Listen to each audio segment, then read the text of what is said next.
Audit channel में आप सभी का स्वागत है। दोस्तों, निबंध वह व्याख्या है जिसमें अनेक मतों का संग्रह होता है। निबंध को भाषा की दृष्टि से गद्य साहित्य की सर्वाधिक उन्नत और परिपक्व विधा माना जाता है। दोस्तों, यह साहित्य का सबसे आधुनिक रूप है। जॉनसन के अनुसार निबंध मन की उस विशाल तरंग का नाम है जो अनियमित और अपरिपक्व है और जिसमें क्रमबद्धता नहीं होती।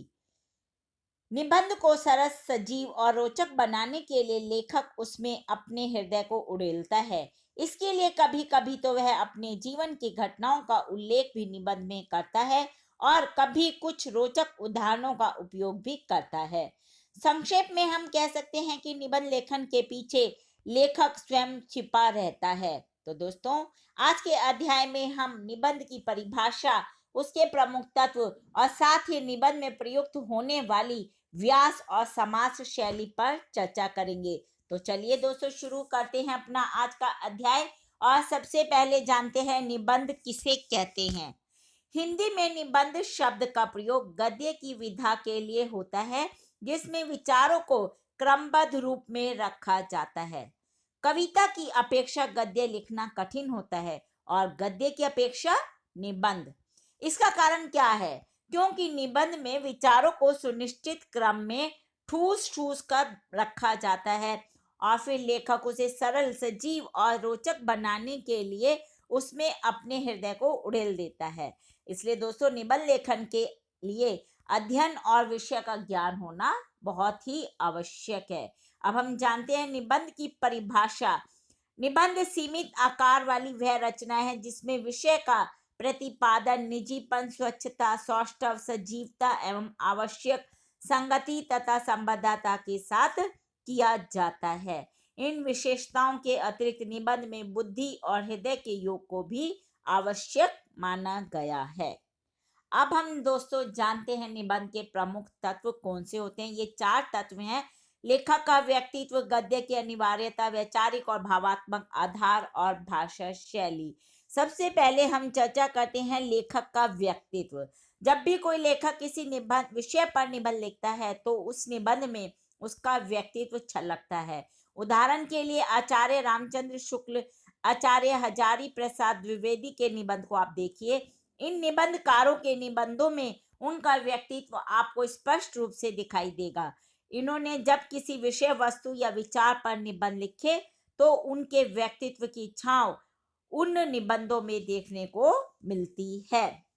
साहित्य की अन्य विधाओं में लेखक का व्यक्तित्व प्रायः हम देखते हैं कि वो ओझल ही रहता है, लेकिन निबंध में ऐसा नहीं होता।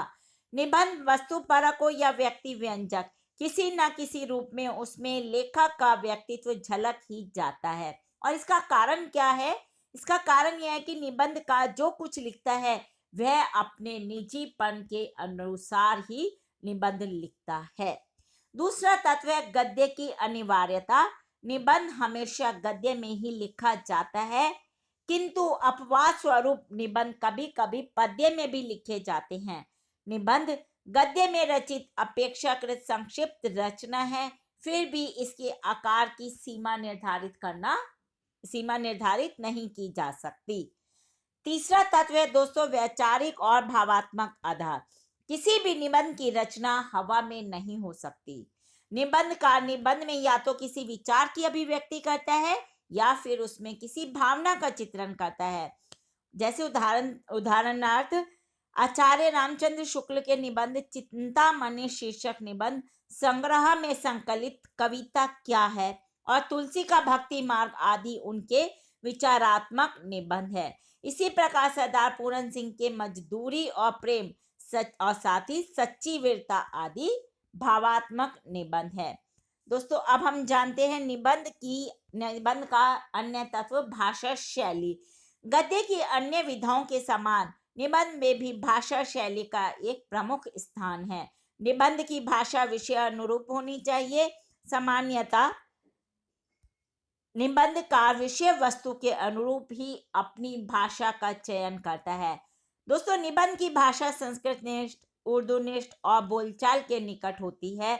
जब निबंधकार संस्कृत के शब्दों का अधिक प्रयोग करता है तो उसे संस्कृत निष्ठ भाषा कहते हैं। और जब इसी प्रकार उर्दूनिष्ठ भाषा से तात्पर्य है अरबी, फारसी और उर्दू के शब्दों की निबंध में अधिकता होना। कई बार यह भी देखने में आता है कि निबंधकार इन तीनों का ही मिश्रण करके अपने निबंध की रचना करता है।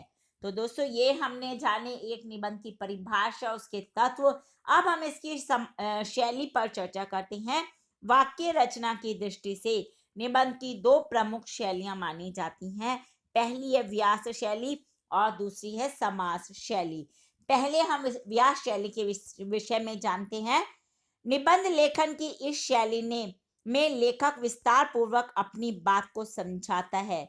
इसमें लंबे लंबे वाक्यों का प्रयोग किया जाता है और साथ ही साथ निबंधकार उदाहरणों के द्वारा अपनी बात को स्पष्ट करता है।